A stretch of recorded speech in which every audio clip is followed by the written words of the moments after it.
In today's video, I'm going to teach you how to set a due date in Monday.com. Whether you're managing a team or organizing your personal projects, knowing how to keep track of deadlines effectively can make a big difference in productivity. So let's dive right in and get you started on setting those due dates. First things first, you need to create a new column in your existing Monday.com board. This column will be used to indicate when tasks are due, ensuring everyone stays on the same page. To do this, simply navigate to your board and look for the area where you can add columns. You'll usually see this as a plus button, inviting you to create something new. Click on it, and it will prompt you with a list of different column types that you can choose from. Once you've clicked on that, you'll be presented with various options. But for our purpose here, select the column type as Date. This is crucial because choosing the right type is what allows you to input dates effectively. After selecting the Date column type, you'll want to give this new column a name that clearly identifies its purpose. A good choice might be Deadline or Due Date.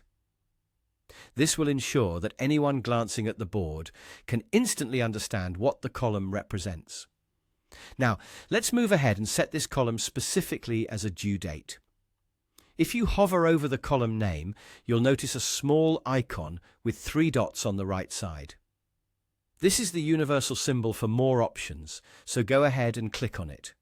A drop-down menu will appear, offering several different settings you can adjust. You'll need to click on Settings from this list, and then you'll see an option that says Set as Deadline.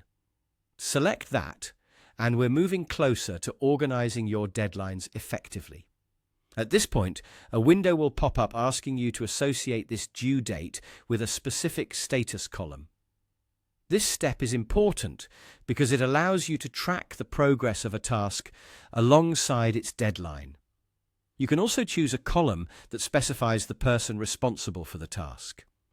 This is particularly helpful in team settings as it clarifies who is in charge of ensuring the task is completed by its due date. Finally, once you've made your choices on which columns to connect, click on Connect Columns. This action links the date column with the other columns you've chosen, bringing all related information together. And there you have it. Your due dates are now set and visible, making it easier to manage your projects efficiently. I hope this tutorial was helpful in setting up due dates in Monday.com. Keeping organized is key, and tools like these make it a breeze. Thank you for watching, and stay tuned for more helpful tips and tricks.